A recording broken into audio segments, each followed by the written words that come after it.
എല്ലാവർക്കും പുതിയൊരു വീഡിയോയിലേക്ക് സ്വാഗതം. നമ്മുടെ എല്ലാം ഫോണുകളിലും സോഷ്യൽ മീഡിയ ഫീഡുകളിലും ദിവസവും ആയിരക്കണക്കിന് ആളുകളുടെ വിജയകഥകൾ കേൾക്കാറുണ്ട്.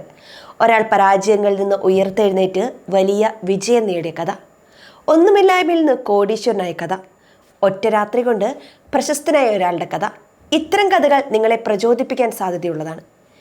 എന്നാൽ ഈ കഥകളെല്ലാം നിങ്ങൾക്ക് പ്രോത്സാഹനം നൽകുന്നുണ്ടോ?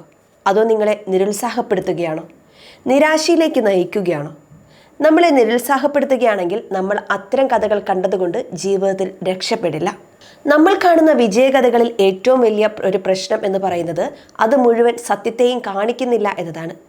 ഒരു വലിയ ബിസിനസ്സുകാരൻ തൻ്റെ കഠിനാധ്വാനത്തെക്കുറിച്ച് മാത്രം സംസാരിക്കുമ്പോൾ ആ ബിസിനസ് തുടങ്ങാൻ ലഭിച്ച വലിയ സാമ്പത്തിക സഹായത്തെക്കുറിച്ചോ ശരിയായ സമയത്ത് കിട്ടിയ ഒരു അവസരത്തെക്കുറിച്ചോ അല്ലെങ്കിൽ അദ്ദേഹത്തിന് അനുകൂലമായ രാഷ്ട്രീയ സാഹചര്യങ്ങളെക്കുറിച്ചോ പലപ്പോഴും പറയാറില്ല എന്നൊരു വശമുണ്ടെന്ന് നമ്മൾ തിരിച്ചറിയണം.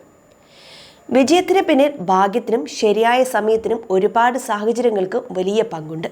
ഒരു ബില്യണർ ആപ്പ് ഉണ്ടാക്കിയ കഥ കേൾക്കുമ്പോൾ അതേസമയം അതേ ആപ്പിൻ്റെ ആശയമുണ്ടായിരുന്ന ആയിരക്കണക്കിന് ആളുകൾ പരാജയപ്പെട്ടത് നമ്മൾ അറിയാതെ പോകുന്നുണ്ട്. ഓരോ വിജയകഥയുടെ പിന്നിലും ആയിരക്കണക്കിന് ആളുകൾ പരാജയപ്പെട്ട കഥകളുമുണ്ട്. ഇത് നമ്മൾ കാണാറില്ല. കാരണം പരാജയത്തിന് വലിയൊരു മാർക്കറ്റിംഗ് ഇല്ല എന്നതാണ് സത്യം. വിജയിച്ചവരുടെ സ്റ്റോറി നമ്മളെ നെഗറ്റീവായി ബാധിക്കുന്നത് നമ്മൾ അവരുമായി സ്വയം താരതമ്യം ചെയ്യുമ്പോഴാണ്. നമ്മളൊരു വിജയം കാണുമ്പോൾ അറിയാതെ നമ്മുടെ ജീവിതവുമായി അതിനെ താരതമ്യം ചെയ്യാൻ തുടങ്ങും. അയാൾക്ക് ഇത്രയും ചെറിയ പ്രായത്തിൽ വിജയിക്കാൻ കഴിഞ്ഞെങ്കിൽ എന്തുകൊണ്ട് എനിക്ക് കഴിഞ്ഞില്ല എന്ന് നമ്മൾ സ്വയം ചോദിക്കും. ഈ ചിന്ത നമ്മളിൽ ഒരുതരം സമ്മർദ്ദമുണ്ടാക്കും. നാം ചെയ്യുന്ന കാര്യങ്ങളിൽ നമുക്ക് മതിപ്പില്ലാതാകും.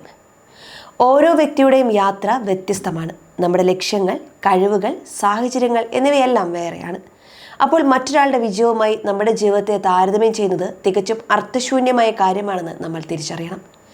കാരണം ഇത്തരം താരതമ്യങ്ങൾ നമ്മളെ നിരാശയിലേക്ക് തള്ളിവിടും, നമ്മുടെ സ്വന്തം വളർച്ചയെ ഇല്ലാതാക്കുകയും ചെയ്യും. അതുപോലെ തന്നെ വിജയിച്ചവർ പുറത്തു പറയുന്ന അതേ വഴികൾ ഉപയോഗിച്ചാൽ നമ്മളും രക്ഷപ്പെടുമെന്ന് വിശ്വസിക്കുകയും ഇത് നമുക്ക് തെറ്റായ പ്രതീക്ഷകൾ നൽകുകയും ചെയ്യും. വലിയ പ്രയാസങ്ങളില്ലാതെ വേഗത്തിൽ വിജയത്തിലേക്ക് എത്താമെന്ന് ഇത്തരം പറച്ചിലുകൾ നമ്മെ വിശ്വസിപ്പിക്കും.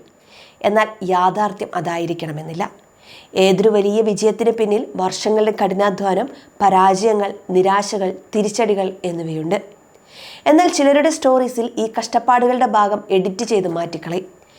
എന്നിട്ട് പെട്ടെന്ന് വിജയം നേടിയ ഒരു കഥയായി ഇത് അവതരിപ്പിക്കും. ഇത് നമ്മളെ വലിയ സ്വപ്നങ്ങൾ കാണാൻ പ്രേരിപ്പിക്കുമെങ്കിലും ആ സ്വപ്നങ്ങൾ യാഥാർത്ഥ്യമാക്കാൻ വേണ്ട കഠിനാധ്വാനത്തിന് നമ്മളെ മാനസികമായി തയ്യാറാക്കില്ല.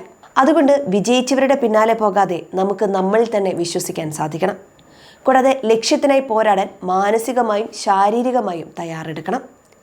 നിങ്ങളുടെ സ്വന്തം വഴി നിങ്ങൾ തിരഞ്ഞെടുക്കണം. അത് ചെറുതാകട്ടെ വലുതാകട്ടെ.